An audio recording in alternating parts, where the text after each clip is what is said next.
Welcome back दोस्तों। आज मैं आपके सामने रिसेंटली थिएटर में रिलीज हुई एक तेलुगु लव स्टोरी को लेकर आया हूँ, जिसका नाम है 18 पन्ने, जिसमें निखिल भाई साहब और अनुपमा लीडिंग रोल पर है। इन दोनों की ये दूसरी फिल्म है। उसी तरह इस मूवी के राइटर है सुकुमार भाई साहब, वही पुष्पा के डायरेक्टर। फिलहाल तो ये भाई साहब पुष्पा 2 की शूटिंग में बिजी है। सुकुमार ने बहुत सारी मूवीज को डायरेक्ट किया और सारी की सारी मूवीज हिट भी साबित हुई, और इसी तरह कुछ मूवीज की राइटिंग भी की। उन्हीं में से ये भी एक मूवी है 18 पेजेस। आप मूवी के बारे में बात करें तो माइंड ब्लोइंग, ऑसम, एक्स्ट्राऑर्डिनरी। सच में मूवी तो मुझे बहुत ही पसंद आई। ट्रेलर देखने के बाद मैं यही सोच रहा था कि ये मूवी फ्लॉप ना हो, तो लकीली ये मूवी जबरदस्त हिट रही। हमारे शहर में ये मूवी अभी भी थिएटर में चल रही है। मूवी का कॉन्सेप्ट तो पुराना ही है। हीरो और हीरोइन बिना देखे एक दूसरे से प्यार करने लगते हैं। ये हम पुरानी मूवीज में भी देख चुके हैं, लेकिन इस मूवी में जो प्रेजेंटेशन का तरीका है वो टोटली हटकर है। सच में must must must watchable movie है। और इसी तरह दोस्तों, शायद वीडियो लंबी होगी क्योंकि मैं बहुत ही डिटेल में इस मूवी की कहानी को बताने वाला हूँ। और इसी तरह लास्ट सीन तो भाई साहब सो मच इमोशनल। तो चलिए बिना टाइम वेस्ट किए लेट्स स्टार्ट। और इससे पहले लुटा दो प्यार, फॉलो इंस्टाग्राम। मूवी की शुरुआत में ही हमारे हीरो का इंट्रोडक्शन होता है, जिसका नाम है सिद्धू, जिसकी ऑलरेडी एक गर्लफ्रेंड होती है। सिद्धू हमेशा अपनी गर्लफ्रेंड के साथ चिपका रहता है, कभी मैसेजेस में कभी कॉल में। सिद्धू अपने गर्लफ्रेंड के प्यार में इतना पागल हो जाता है कि इसको अगल बगल की दुनिया भी नजर नहीं आती। और इसी तरह सिद्धू एक सॉफ्टवेयर कंपनी में काम करता रहता है। रिसेंटली सिद्धू की कंपनी एक एप्लीकेशन को लॉन्च करने वाली है। एप्लीकेशन का आइडिया ये है कि हम होलोग्राम की मदद से अपने चाहते लोगों से इंटरेक्ट कर सकते हैं। सिद्धू की एक बेस्ट फ्रेंड होती है, जिसका नाम होता है भागी। पूरा नाम भाग्या है। एक्चुअली इस बंदी का सेपरेट यूट्यूब चैनल है, जिसका नाम है 7 आर्ट्स। और इस बंदी की लैंग्वेज तो भाई साहब का ही बताएं, टोटली रफ लैंग्वेज होती है इसकी। अच्छा लगा मूवी में देखकर इसको।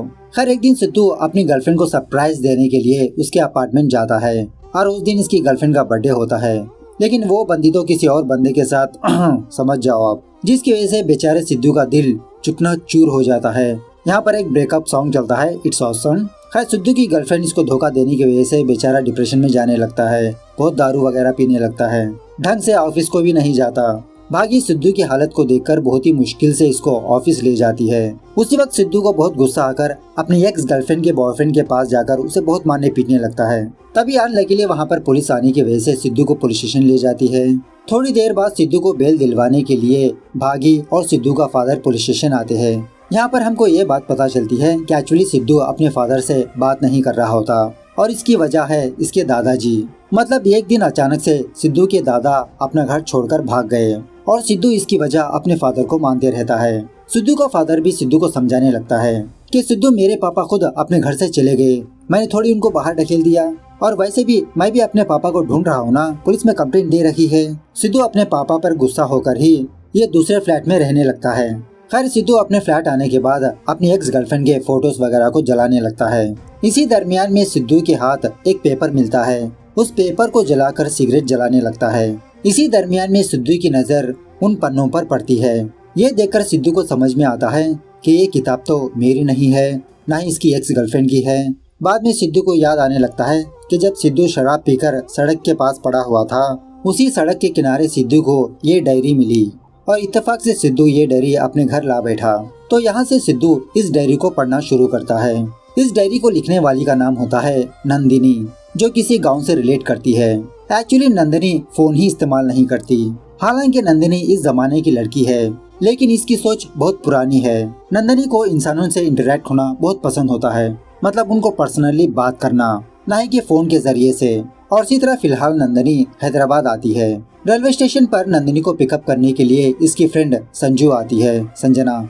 घर जाते वक्त संजू पूछने लगती है कि हैदराबाद कैसे आना हुआ, तुम तो अपना गाँव छोड़कर नहीं आती। नंदिनी कहने लगती है इसके दादाजी मरने से पहले नंदिनी को एक कवर दिया, और नंदिनी ये कवर वेंकट राव को देना होता है। इस कवर में क्या है ये खुद नंदिनी को नहीं पता। इस तरफ तभी डॉक्टर संदीप नाम का एक बंदा सिद्धू के घर आता है माचिस मांगने के लिए, क्योंकि डॉक्टर संदीप की फैमिली अभी इस अपार्टमेंट में शिफ्ट हुए। सिद्धू संदीप को माचिस तो नहीं देता, लेकिन आग दे देता है। खैर इस तरफ जब नंदिनी संजू के रूम में आती है, तो नंदिनी ये देखती है कि इसके बाकी के रूममेट्स अपने अपने कामों में बिजी है। मतलब वो लड़कियां नंदिनी को देखकर एटलीस्ट हाय भी नहीं बोलते। तभी उस रूम में कॉकरोच आने पर वो सारी लड़कियां कॉकरोच को मारने लगते हैं। नंदिनी पूछने लगती है क्या तुम लोग इस कॉकरोच को खाने वाले हो? मतलब जो चीज खानी होती है उसी चीज को मारा जाता है, वरना ऐसे ही छोड़ देंगे। ये बात जानने के बाद इस तरफ सिद्धू अपने हाथ पर बैठे हुए मच्छर को मारकर खा लेता है। शी, यक। और भागी से यही कहने लगता है कि जिस प्राणी को मारते हैं उस प्राणी को खाया जाता है। इस तरफ नंदिनी बिना गूगल मैप के सहारे लोगों से पूछताछ करते हुए वेंकटराव के पास जाने लगती है। मतलब नंदिनी को नए नए लोगों से बात करना बहुत अच्छा लगता है। इस तरफ सिद्धू भी इसी फार्मूले को यूज करने लगता है। मतलब फिलहाल सिद्धू और भागी अपने एक क्लाइंट के पास जा रहे होते हैं और वो भी गूगल मैप ऑफ करके लोगों से पूछताछ करते हुए। इसी दरमियान में सिद्धू का बॉस सिद्धू को कॉल करके इन दोनों को डांटने लगता है कि तुम दोनों लेट करने की वजह से हमारा क्लाइंट चला गया, तुम दोनों फटाफट से ऑफिस आओ, बताता हूँ तुम दोनों को। इस तरफ नंदिनी एक ऑर्फनेज जाकर एक औरत से वेंकटराव अंकल के बारे में पूछने लगती है। ये औरत कहने लगती है कि बेटा मैंने तो उनको 1 साल से नहीं देखा, मैंने सुना है कि उनका कोई केस कोर्ट में चल रहा है, उनके लॉयर का नाम है पद्मनाभम, एक बार उस लॉयर से मिल लो, शायद उनको पता होगा। इस तरफ सिद्धू और भागी को एक तमिल वाला बंदा मिलता है। इन दोनों से लिफ्ट मांगने लगता है क्योंकि इस बंदे की कार ब्रेकडाउन हो गई। एयरपोर्ट तक लिफ्ट देने के लिए कहता है। रास्ते के दरमियान ये बंदा इन दोनों से बहुत बकवास करने लगता है। बातों में सिद्धू अपने एप्लीकेशन के फीचर्स इस बंदे को बताने लगता है। खैर उसके बाद जब सिद्धू और भागी वापस अपने ऑफिस आते हैं, इन दोनों का बॉस इनको फायर कर देता है क्योंकि क्लाइंट गया तो प्रोजेक्ट भी गया। तभी वो तमिल वाला बंदा सिद्धू के बॉस को कॉल करके इनका प्रोजेक्ट एक्सेप्ट कर लेता है। मतलब रास्ते के दौरान जो तमिल वाला बंदा सिद्धू और भागी को मिला, यही इन दोनों का क्लाइंट होता है। खैर इस तरफ जब नंदिनी वापस अपने रूम आती है तो नंदिनी ये देखती है कि इसकी फ्रेंड संजू रो रही है क्योंकि इसके बॉयफ्रेंड ने इसको धोखा दे दिया। बेचारी बियर पीती रहती है। तो नंदिनी संजू को समझाने लगती है कि उस लड़के ने तुमसे सच्चा प्यार नहीं किया, अगर प्यार किया होता तो दूसरी लड़की पर अट्रैक्ट नहीं हुआ होता। अगर तुम उससे सच्चा प्यार करती हो तो उसकी गलती माफ करके तुम भी मूव ऑन कर दो। इस तरह से संजू को समझाने लगती है असली प्यार का मतलब। अब सिद्धू यही चीज अपने लाइफ में अप्लाई करता है। फौरन वो अपनी एक्स गर्लफ्रेंड और उसके बॉयफ्रेंड के पास जाकर इन दोनों से माफी मांगने लगता है कि उस दिन इसको मारना नहीं चाहिए था। मतलब इस तरह से सिद्धू नंदिनी के डायरी में जो कुछ भी चीजें पढ़ता है वही सारी चीजें अपनी लाइफ पर भी अप्लाई करते रहता है। इस तरफ नंदिनी वेंकटराव के उस ऑर्फनेज जाकर उन सारे बच्चों से यही पूछने लगती है कि इन सारे बच्चों को क्या क्या पसंद है। इसी दरमियान में नंदिनी अपने घर को लेटर सेंड करने लगती है पोस्ट बॉक्स के जरिए से। वहाँ का एक बंदा नंदिनी से कहने लगता है, अरे मैडम ये पोस्ट बॉक्स तो काम ही नहीं करता, इस डिब्बे में डालकर क्या करोगे आप। इस तरफ सिद्धू अपना फोन यूज करना बंद कर देता है क्योंकि नंदिनी के पास भी फोन नहीं, नंदिनी भी फोन इस्तेमाल नहीं करती। हर एक दिन नंदिनी एक पेन बेचने वाले लड़के से सारे पेन खरीद लेती है। अब ये चीज बस का कंडक्टर देखने लगता है तो नंदिनी का ये काम देखकर वो कंडक्टर नंदिनी को एक्स्ट्रा कुछ पैसे देने लगता है। मतलब नंदिनी ने अपने सारे पैसे उस लड़के को दे दिया, अब इसके पास टिकट खरीदने के भी पैसे नहीं होते। सो ये कंडक्टर नंदिनी को टिकट के साथ साथ कुछ पैसे भी देता है। हर इस तरफ जब सिद्धू कहीं पर जा रहा होता है तो एक जगह पर बहुत सारे भिखारी खाना खाते रहते हैं, फ्री का खाना। उन्हीं भिखारियों में सिद्धू अपने दादाजी को देखता है। एक्चुअली यहाँ पर बात यह है कि इसके दादाजी हमेशा सिद्धू के आंखों के सामने ही थे, लेकिन सिद्धू हमेशा फोन में बिजी होने की वजह से इसकी नजर इसके दादाजी पर नहीं पड़ी। बिना देखे ही सिद्धू अपने दादाजी को कुछ पैसे दे दिया करता था। अब जाके सिद्धू अपने दादाजी को देखता है, फौरन गले से लगा लेता है। उसके बाद सिद्धू अपने दादाजी को लेकर अपने फादर के घर जाता है। इसका फादर भी अपने फादर को देखकर बहुत खुश होने लगता है। यहाँ पर बात यह है कि एक्चुअली कुछ सालों पहले सिद्धू की दादी मर जाने की वजह से सिद्धू का दादा डिप्रेशन में चला गया और ये बेचारा पागल होकर घर से चला गया। और सिद्धू का दादा अभी भी पागलों जैसे ही बातें करते रहता है। इसको सिद्धू कौन है, इसका बेटा कौन है, कोई भी याद नहीं होता। सो सिद्धू अपने फादर को समझाने लगता है कि पापा फिलहाल दादाजी को ट्रीटमेंट की नहीं बल्कि लव एंड अफेक्शन की जरूरत है। आप अपने कामों में बिजी थे और वो बेचारे पागल होकर घर से चले गए। हो सके तो आप दादाजी को थोड़ा बहुत प्यार दीजिए, वही काफी है। इस तरफ नंदिनी लॉयर पद्मनाभम से मिलकर वेंकटराव अंकल के बारे में पूछने लगती है। लॉयर कहने लगता है, अरे बेटा हर सोमवार वेंकटराव कोर्ट को आते हैं, तुम एक काम करो अगले सोमवार को कोर्ट आकर ये कवर उनको दे देना। मतलब यहाँ पर नंदिनी पर्सनली ये कवर वेंकटराव को देना चाहती है। खैर तभी नंदिनी ये देखती है कि एक अनजान बंदा नंदिनी को फॉलो कर रहा है, इस पर नजर रख के बैठा है। बहुत ही मुश्किल से नंदिनी उस बंदे से बचने लगती है। खैर अगले सोमवार को नंदिनी कोर्ट जाकर वेंकटराव अंकल का इंतजार करती रहती है, लेकिन उस दिन वेंकटराव नहीं आता। रात होने के बाद जब वो अपने घर जा रही होती है तभी एक बंदा नंदिनी के पास आकर कहने लगता है कि मैडम आप वेंकटराव अंकल के लिए आए हो ना। वेंकटराव अंकल मुझे आपके पास भेजा आपको लेने के लिए।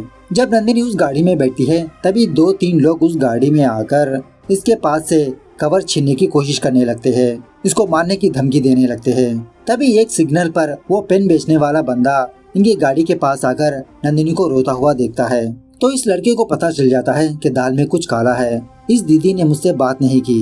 तो वो लड़का डॉक्टर संदीप से हेल्प मांगकर नंदिनी की जान बचा लेता है। मतलब संदीप उसी रास्ते से जा रहा था। उसके बाद डॉक्टर संदीप सेफली नंदिनी को उसके अपार्टमेंट के पास छोड़ देता है। वहाँ से इन दोनों की मुलाकातें बढ़ने लगती है। जब भी मौका मिलता है ये दोनों कॉफी पीने चले जाते हैं, कभी लंच करने के लिए। इस तरफ सिद्धू ये चीज पढ़कर बहुत रोने लगता है कि शायद नंदिनी धीरे धीरे संदीप को प्यार करने लगी। क्या सच में नंदिनी संदीप से प्यार कर रही है? इसी में एक दिन नंदिनी डॉक्टर संदीप को एक लेटर देती है और घर जाकर ओपन करने के लिए कहती है। यह चीज पढ़ने के बाद सिद्धू भागी को पकड़कर और रोने लगता है कि नंदिनी ने संदीप को एक लेटर दिया, पता नहीं उस लेटर में क्या होगा। अब इसी दुखी में आकर बेचारे सिद्धू को बुखार हो जाता है। भागी फौरन डॉक्टर संदीप को सिद्धू के पास लाकर इसका चेकअप करवाने लगती है। संदीप का कार्ड देखने के बाद सिद्धू को ये बात पता चलती है कि ये संदीप तो वही संदीप है जो नंदिनी के डायरी में है। भागी फटाफट से सिद्धू को लेकर डॉक्टर संदीप के घर जाती है नंदिनी को देखने के लिए। मतलब नंदिनी और डॉक्टर संदीप की शादी हो चुकी होगी। डॉक्टर संदीप इन दोनों को घर में बुलाकर इन दोनों को चाय वगैरह देता है और ये कहने लगता है कि आज इसकी बीवी का बर्थडे है और इसकी बीवी शॉपिंग करने के लिए बाहर गई और इसी तरह इन दोनों को भी बर्थडे पार्टी पर बुलाता है। सो रात होने के बाद सिद्धू और भागी संदीप की वाइफ की बर्थडे पार्टी पर जाने लगते हैं। तो यहाँ पर सिद्धू का दिल बहुत ही तेजी से धड़कने लगता है।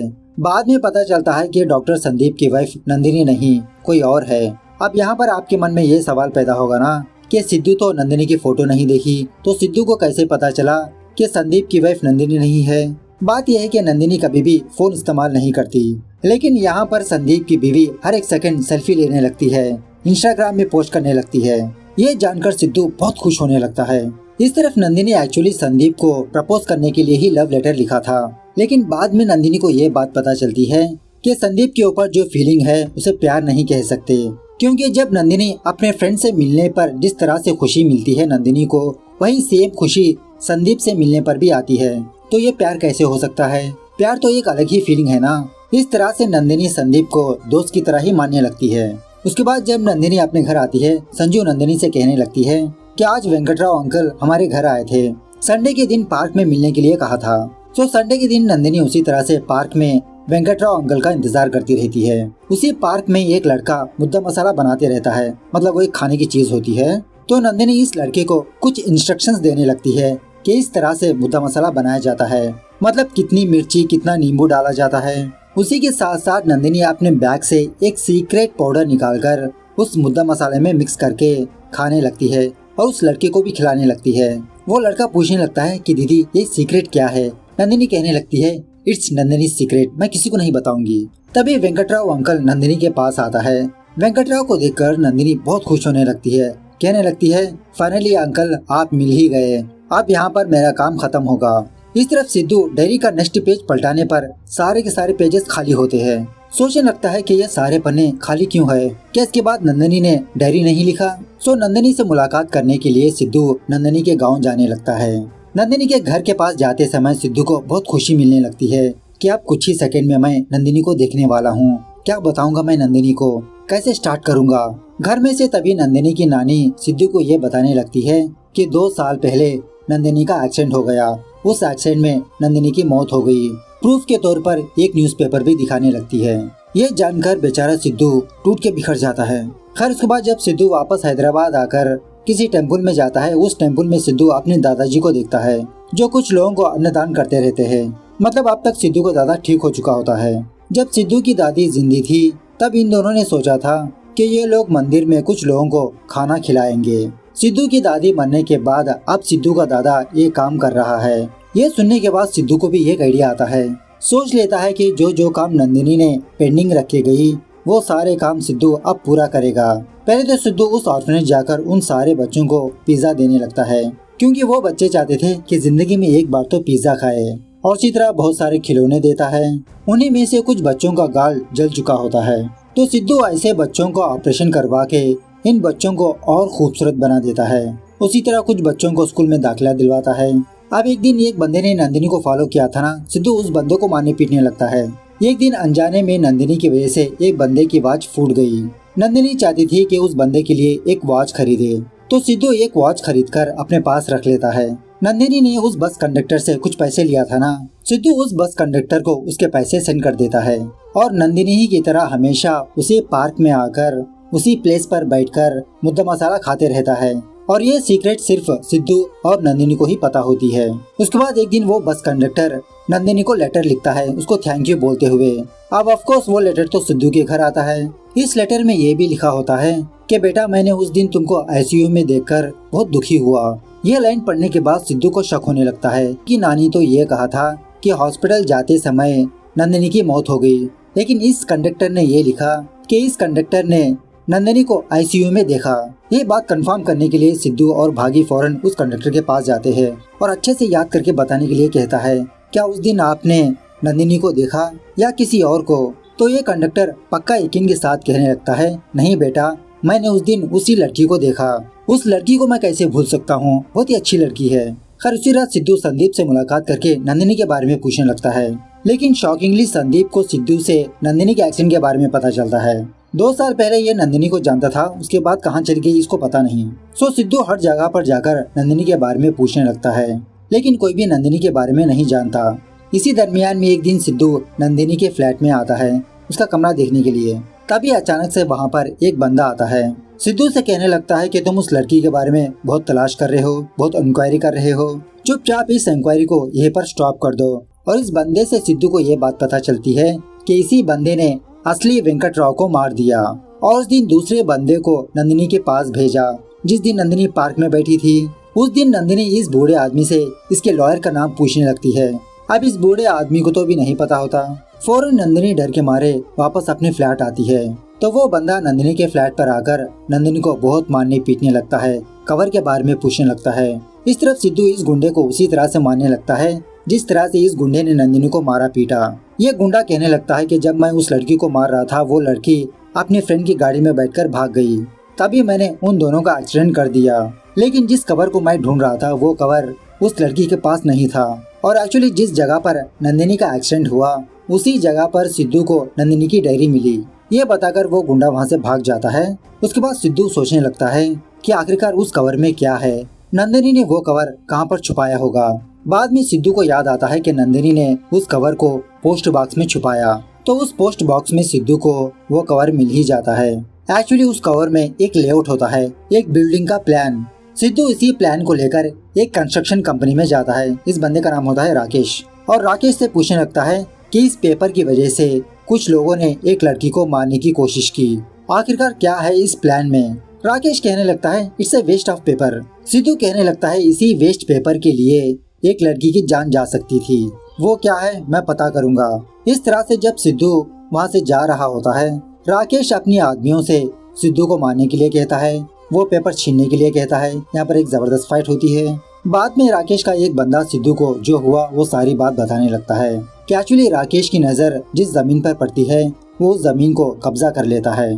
तो कुछ सालों पहले राकेश की नजर एक ऑर्फनेज पर पड़ी और उस ऑर्फनेज का प्लान ऑलरेडी वेंकट राव के पास था। वेंकट राव ने वो प्लान नंदिनी के दादा को भेजा इसका वास्तु सेट करने के लिए। इसी दरमियान में राकेश अपने आदमियों को उस ऑर्फनेज भेजकर वहाँ पर फायर लगा दिया और उस फायर एक्सीडेंट में तकरीबन 6 बच्चे मारे गए और उसी तरह उस ऑर्फनेज का केयर टेकर होता है ना, उसकी भी मौत हो जाती है। मौके का फायदा उठाकर राकेश उस जमीन पर अपनी बिल्डिंग खड़ा कर देता है। अब वेंकटराव उसी ऑर्फनेज का एक हिस्सा होने की वजह से कोर्ट में केस ठोक देता है कि ये जमीन हमारी है, राकेश ने जबरदस्ती छीन लिया। वेंकटराव के पास कोई सबूत नहीं होता सिवाय उस प्लान के। सो मरने से पहले नंदिनी का दादा नंदिनी को वो प्लान देकर कहने लगता है कि तुम ये कवर वेंकटराव अंकल को दे दो। इसीलिए नंदिनी हैदराबाद आई। जब राकेश के आदमियों ने नंदिनी का एक्सीडेंट कर दिया था, नंदिनी के पास ऐसा कोई कवर नहीं मिला। राकेश का आदमी पर्सनली हॉस्पिटल जाकर एक डॉक्टर से कहा कि तुम उस लड़की को मार दो, मैं तुमको मुंह मांगी कीमत दूंगा। सो राकेश का आदमी नंदिनी की डेथ सर्टिफिकेट लेकर राकेश को दिखाता है कि वो लड़की अब मर गई। जब सिद्धू नंदिनी की डेथ सर्टिफिकेट को देखता है तो उसमें और किसी की नहीं, डॉक्टर संदीप की सिग्नेचर होती है। उस दिन संदीप जो हुआ वो बताने लगता है कि उस दिन नंदिनी और उसकी फ्रेंड संजू का एक्सीडेंट होने पर हॉस्पिटल आए थे। तभी मैंने ये देखा एक बंदा एक डॉक्टर से मुलाकात करके नंदिनी को मारने को कहा, और उस दिन एक्चुअली नंदिनी नहीं बल्कि नंदिनी की फ्रेंड मरी थी। नंदिनी की जान बचाने के लिए मैंने ही झूठी डेथ सर्टिफिकेट में साइन किया। उसके बाद संदीप कहने लगता है कि सिद्धू क्या तुम नंदिनी को देखोगे। इस तरह से सिद्धू धीरे धीरे नंदिनी के पास जाने लगता है। उस वक्त नंदिनी व्हीलचेयर पर बैठी होती है, लेकिन सिद्धू नंदिनी को बिना देखे वापस लौट जाता है, यही सोचकर कि नंदिनी जिंदा है, यही काफी है इसके लिए। उसके बाद सीन कुछ महीनों बाद शिफ्ट होता है। जब तक नंदिनी ठीक हो चुकी होती है, संदीप नंदिनी के पास आकर यही कहने लगता है, जो लोग तुमको मारना चाहते थे अब उन लोगों को सजा मिल चुकी है। उसके बाद नंदिनी जहाँ पर भी जाती सिद्धू का नाम ही सुनती रहती है। मतलब सिद्धू ने एक लड़की को पढ़ाया, स्कूल में दाखिला दिलवाया, और इसी तरह जिस पार्क पर नंदिनी बैठा करती थी उस बेंच पर सिद्धू ने अपना और नंदिनी का नाम लिखा है। उसके बाद जब नंदिनी पुराने ऑर्फनेज जाती है, वहाँ पर एक भी बच्चा मौजूद नहीं होता। यहाँ के सारे बच्चे नए बिल्डिंग में शिफ्ट हो चुके होते हैं, और इसी तरह सारे के सारे बच्चे स्कूल जा रहे होते हैं। उसी ऑर्फनेज में लॉयर पद्मनाभम होता है। पद्मनाभम सिद्धू के बारे में बताने लगता है कि बेटा रिसेंटली हम लोग केस हारने वाले थे, लेकिन आइन टाइम पर सिद्धू एक कवर के साथ कोर्ट में आया। इस प्लान को देखने पर यह बात साफ हो जाती है कि राकेश ने उस जमीन को कब्जा किया। मतलब इस प्लान में डेट बहुत ही पुराना होता है और राकेश के पास जो प्लान होता है वो नया डेट होता है। ये सब कुछ जानने के बाद नंदिनी भागी के पास जाती है, और एक्चुअली उस वक्त भागी की एंगेजमेंट हो रही होती है। भागी नंदिनी को पहचान कर कहने लगती है कि सिद्धू अब कहाँ पर है मुझे भी नहीं पता, मैंने उसके साथ ट्रैवल किया है नंदिनी, वो तुमसे बहुत प्यार करता है, वो सिर्फ तुम्हारे 18 पेजेस पढ़कर तुम्हारे प्यार में पागल हो गया। हाँ, आखिरी समय में उसने मुझे ये कहा था कि नंदिनी का कोई पेंडिंग काम है, वो करने जा रहा हूँ। ये जानने के बाद नंदिनी फौरन काशी जाने लगती है। मतलब नंदिनी ने सोचा था कि ये काम खत्म होने के बाद नंदिनी काशी जाएगी, लेकिन नंदिनी को वहाँ पर सिद्धू नजर नहीं आता, वापस ट्रेन में आकर बैठ जाती है। मतलब वहाँ पर सारे लोग मोबाइल फोन्स यूज कर रहे थे। इत्तेफाक से उसी ट्रेन में नंदिनी के सामने सिद्धू बैठा होता है। अब यहाँ पर सिद्धू कौन है ये नंदिनी को नहीं पता, नंदिनी कौन है सिद्धू को नहीं पता। तभी उस डिब्बे में एक बंदा मुद्दा मसाला बेचते हुए आता है। सिद्धू इस बंदे को मुद्दा मसाला बनाने का प्रोसीजर बताने लगता है। मतलब सिर्फ नींबू के 2 कतरे डालो, थोड़ी मिर्च प्याज डालो। ये सुनने के बाद नंदिनी शॉक में रह जाती है कि ऐसा प्रोसेस तो सिर्फ मैं ही बताती हूँ। मुद्दा पप्पू हाथ में लेने के बाद सिद्धू अपने जेब में उस सीक्रेट मसाले को ढूंढने लगता है। तभी नंदिनी अपनी बैग से वो सीक्रेट मसाला निकालकर उस मुद्दा मसाले में मिलाने लगती है। ये देखने के बाद सिद्धू के तो होश ही उड़ जाते हैं, और अभी भी सिद्धू नंदिनी की तरफ नहीं देखता, और इसी तरह सिद्धू समझ जाता है कि इसके सामने नंदिनी ही बैठी है। नंदिनी अपनी सीट से उठकर सिद्धू के बगल में आकर बैठकर उसके कंधे पर अपना सर रखती है, लेकिन फिर भी सिद्धू नंदिनी की तरफ नहीं देखता, बस इसकी आंखों से आंसू निकलने लगते हैं। सच में ये क्लाइमैक्स सीन ना बहुत ही इमोशनल है। पता नहीं सुनने में आपको कैसा लगा होगा, लेकिन देखने में ना इट्स माइंड ब्लोइंग। और यहाँ पर एक और बात यह है कि एक दिन नंदिनी की वजह से एक बंदे की वॉच टूट गई थी ना, वो वॉच और किसी की नहीं सिद्धू की ही होती है। मतलब किसी जगह पर कुछ लोग झगड़ा वगैरह कर रहे होते हैं, उसी भीड़ के दौरान सिद्धू की वॉच टूट जाती है, और जब सिद्धू नंदिनी की डायरी पढ़ रहा होता है, सिद्धू एक वॉच खरीदकर अपने हाथ में पहन लेता है। इस तरह से ये खूबसूरत मूवी यहाँ पर दी एंड होती है। सिद्धू पहले नंदिनी की डायरी से नंदिनी से प्यार करने लगा उसके कैरेक्टर को देखकर। उसके बाद जब नंदिनी ठीक हो जाती है, नंदिनी सिद्धू के कामों को देखकर सिद्धू से प्यार करने लगती है। आखिरी पल में भी सिद्धू नंदिनी की तरफ आंख उठाकर भी नहीं देखता। खैर मूवी कैसे लगी कमेंट करके बताना जरूर। मिलते हैं अगली वीडियो में, तब तक take care, bye bye, see you soon.